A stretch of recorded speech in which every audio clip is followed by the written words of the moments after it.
Glória a Deus, a paz do Senhor. Eu quero falar um pouquinho mais a respeito sobre salvação. Salvação, ela tem diversas maneiras de se evangelizar, mas nós temos que usar a Bíblia, como uma referência e como uma maneira de nós sabermos a verdade. Mas nessa noite eu quero falar de uma situação em que encontram muitos. Tem muita gente, querido, que ele é muito rico, falando de dinheiro, falando de posses, mas quando ele se dedicou a adquirir essas posses, o dinheiro, a fama, ele se dedicou tanto a isso que ele ficou muito rico quando se diz de dinheiro, mas muito pobre, praticamente morto espiritualmente falando. Então em Mateus 19:16, conta a história do jovem rico. Certa vez um homem chegou perto de Jesus e perguntou: Mestre, o que eu devo fazer de bom para conseguir a vida eterna? Querido, preste bem atenção no que ele disse aí, O que eu posso fazer para conseguir? Jesus respondeu: por que é que você me está perguntando a respeito do que é bom? Bom só existe um. Se você quer entrar na vida eterna, guarde os mandamentos. Que mandamentos? Perguntou ele. Jesus respondeu: não mate, não cometa adultério, não roube, não dê falso testemunho contra ninguém. Respeita seu pai, sua mãe, ame os outros como você ama você mesmo. Eu tenho obedecido todos esses mandamentos, respondeu o moço. O que mais me falta fazer? Preste atenção nisso, querido. O que mais me falta fazer? Jesus respondeu: se você quer ser perfeito, vá, venda tudo que tem e dê o dinheiro aos pobres, e assim você terá riquezas no céu. Depois venha e me siga. Quando o moço ouviu isso, foi embora triste, pois era muito rico. Jesus então disse aos seus discípulos: eu afirmo a vocês que isto é verdade. É muito difícil um rico entrar no reino do céu. E digo ainda que é mais difícil um rico entrar no reino de Deus do que um camelo passar pelo fundo de uma agulha. Quando ouviram isso, os discípulos ficaram muito admirados e perguntavam: então quem é que pode se salvar?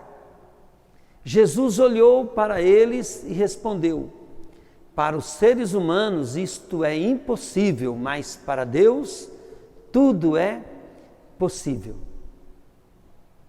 Aí Pedro disse: veja, nós deixamos tudo e seguimos o Senhor. O que é que nós vamos ganhar?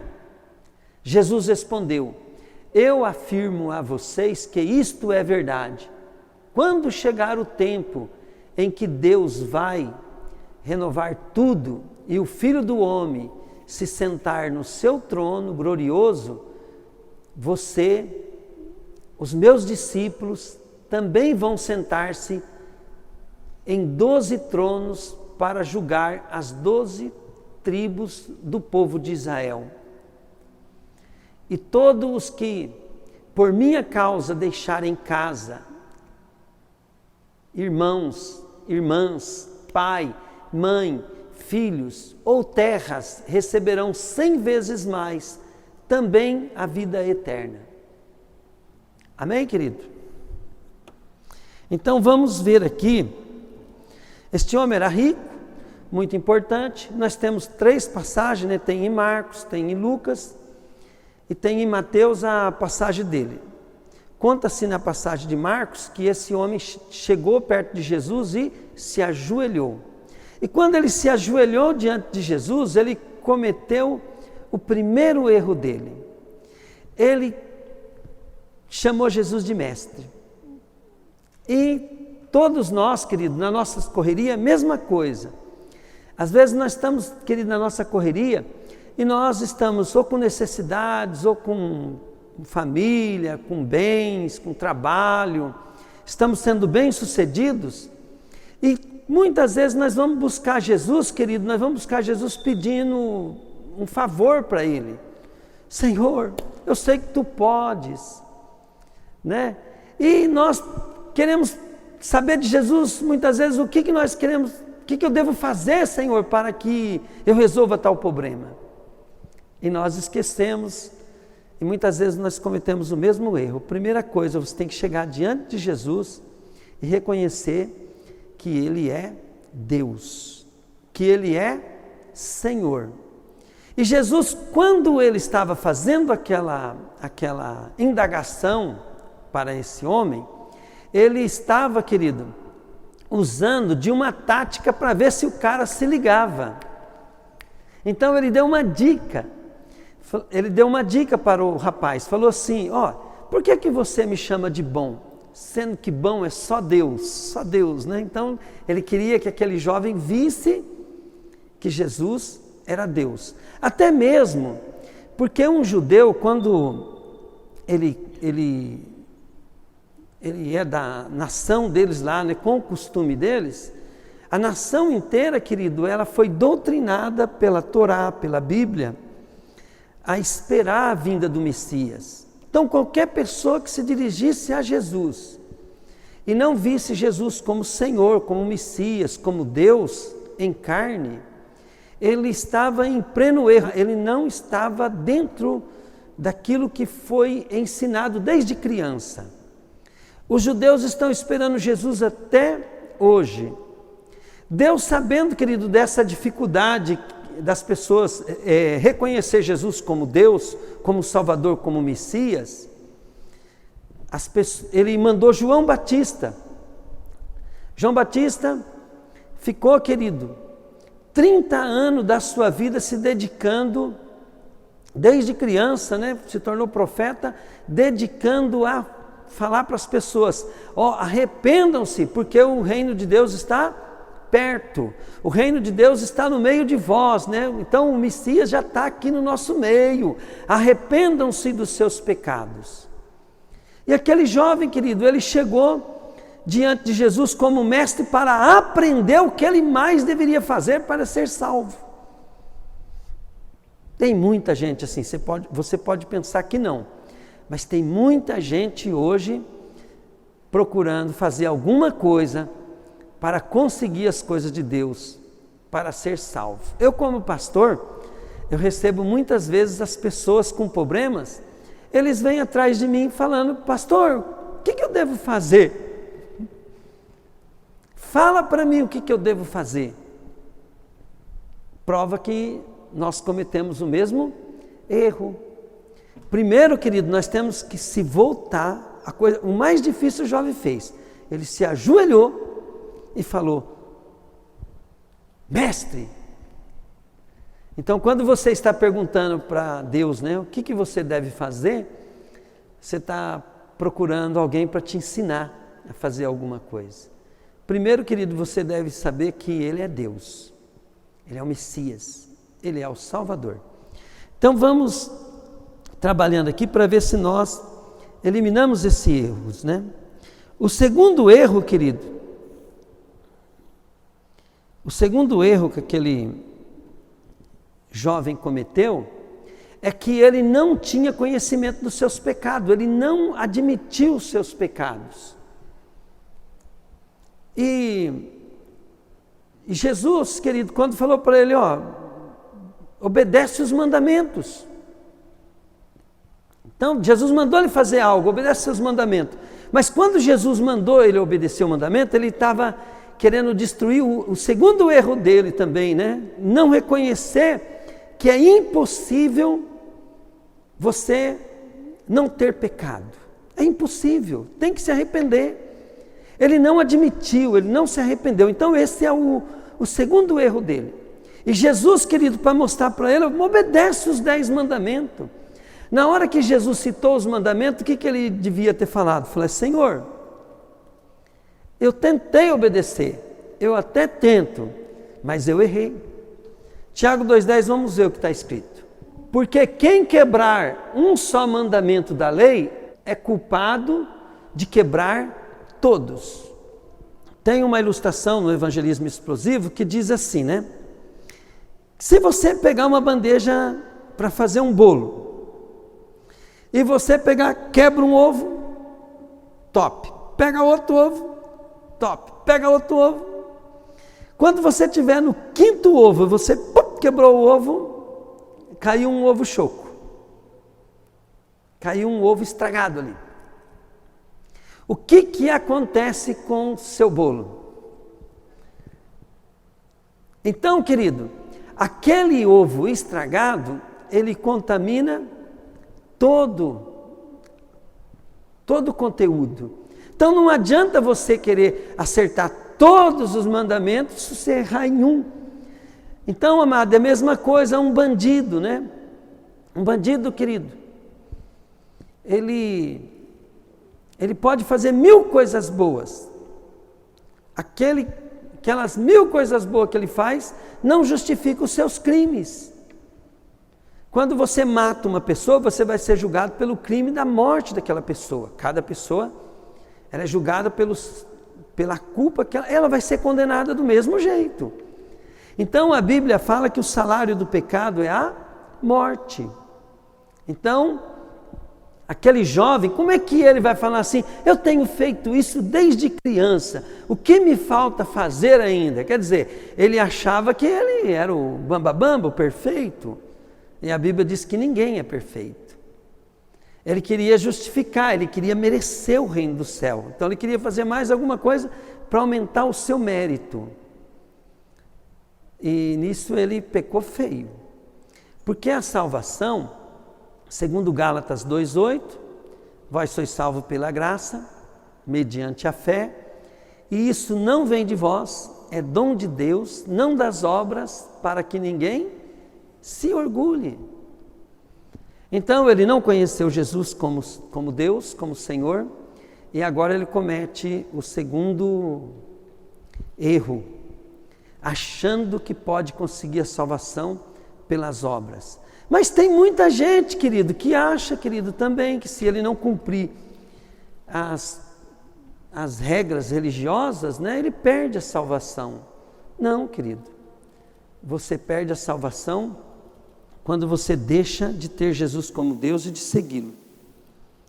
Terceiro erro, ele queria fazer algo. E a salvação, querido, da Bíblia diz assim, que ela é tão cara que todo o recurso do mundo se esgotaria antes que pudesse pagá-la. Quarto, erro, esse é o erro, querido, fatal. Esse é o erro dele. Ele desistiu. Ele foi embora. E sabe por que ele desistiu e foi embora?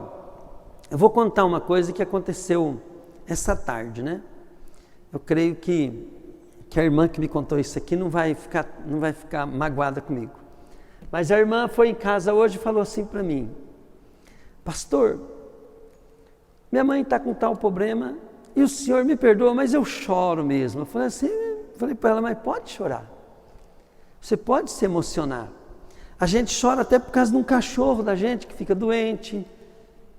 Como que a gente vai deixar de chorar por um parente?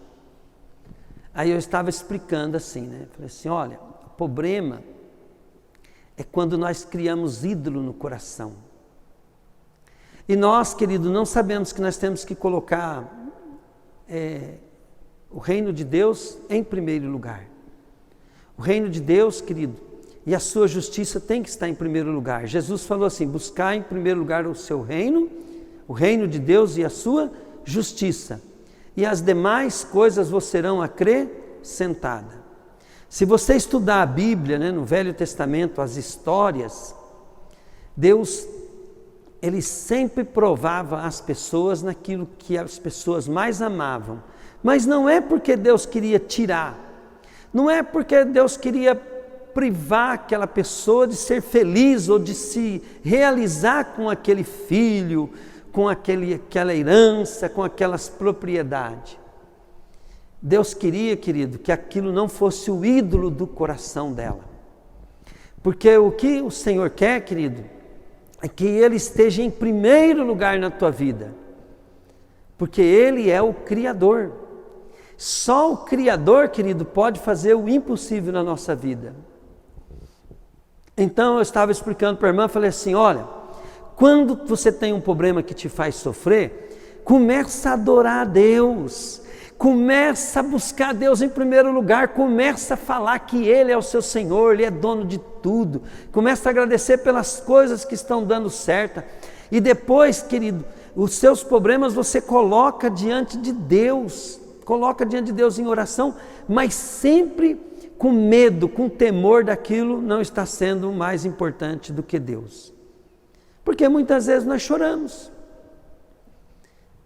Pelo pai, pela mãe, pelo filho, mas nós não temos o temor de Deus de chegar diante de Deus e falar e confessar para Ele, Senhor, será que meu filho não é uma idolatria no meu coração? Será que os meus sonhos não estão ocupando o lugar dos seus sonhos?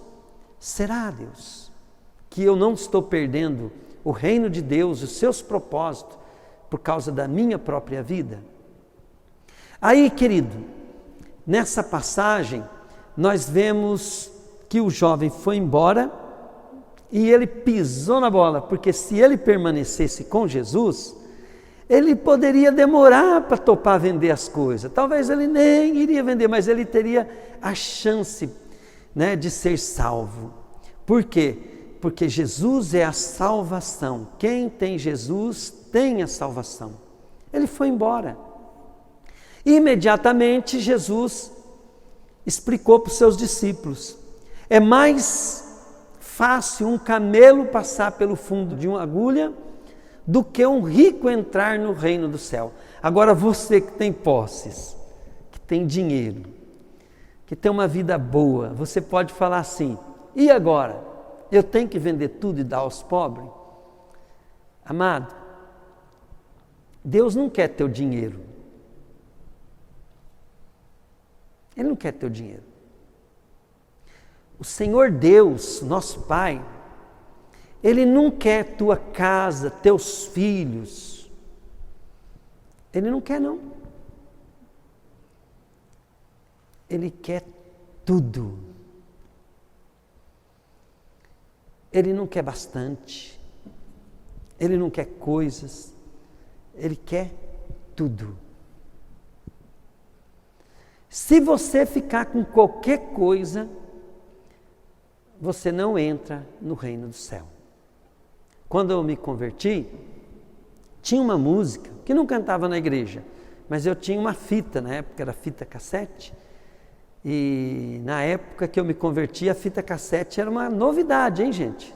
Era disco. E a fita, naquela fita que eu escutava muito, né? Tinha uma canção que dizia assim: tudo eu te darei, tudo entregarei. Né? E essa música, ela não diz, né? Ah, vou dar meu filho, vou dar meu dinheiro, vou dar minha riqueza. Não, o Senhor quer tudo. E aí, querido, aqueles discípulos, né, perguntaram assim para Jesus: Senhor, então é muito difícil alguém ser salvo? E Jesus, ele contou uma coisa bem interessante, né, que nós devemos fazer como propósito, como meta na nossa vida. Jesus disse assim: o que é impossível para o homem é possível para Deus. Então, o que Jesus estava falando ali? Aquele jovem querer se salvar era impossível. Se você quiser fazer alguma coisa para você merecer a salvação, vai ser impossível. Mas, para Deus, tudo é possível. Então, tudo é possível para Deus. Se eu entregar a minha vida para Jesus, então eu sou salvo. A salvação, querida, ela é um dom, ela é um presente de Deus. uma coisa que nós temos que entender é que quando realmente eu entrego tudo para o Senhor Jesus, e deu certo a minha entrega, deu certo, eu devo, querido, ficar fazendo isso até eu conseguir. Quando que a gente consegue, pastor? É quando a gente faz uma oração sincera e ela é um fato que aconteceu na nossa vida, no mundo espiritual aconteceu. Aí, querido, preste bem atenção. Uma vez eu escutei o meu amigo Crésio dizer uma frase bem legal, e ele estava passando pessoas na rua e ele falava assim: irmão Trovati, está vendo essas pessoas passando na rua? Eu falei, tô. Só tem duas possibilidades, ou ela é de Deus ou ela é do diabo. É forte, mas é verdade. E a pessoa só é de Deus, querido, quando ela entrega para o Senhor Jesus. Ela entrega a vida dela, o tudo dela. Logo, querido, que você entrega a tua vida para Jesus, você tem que saber, foi o carro embora, foi a tua casa embora, foi os seus sonhos embora, foi sua família, agora tudo passa a ser de Jesus. Agora vem aí, né, pastor, então como é que fica? Então eu vou contar uma historinha para você. Uns exploradores entrou num lugar nativo, onde tinha pessoas. O chefão dos exploradores, que era um grupo, ele tinha uma cabra. E ele tinha um problema de saúde, que o leite da cabra que mantinha ele vivo. Então, aonde ele ia, ele levava a cabra para tomar um golinho de leite todo dia. A vida dele dependia daquela cabra. E começou, querido, no acampamento dele sumir coisas. A cabra ficou com medo de roubar a cabra dele.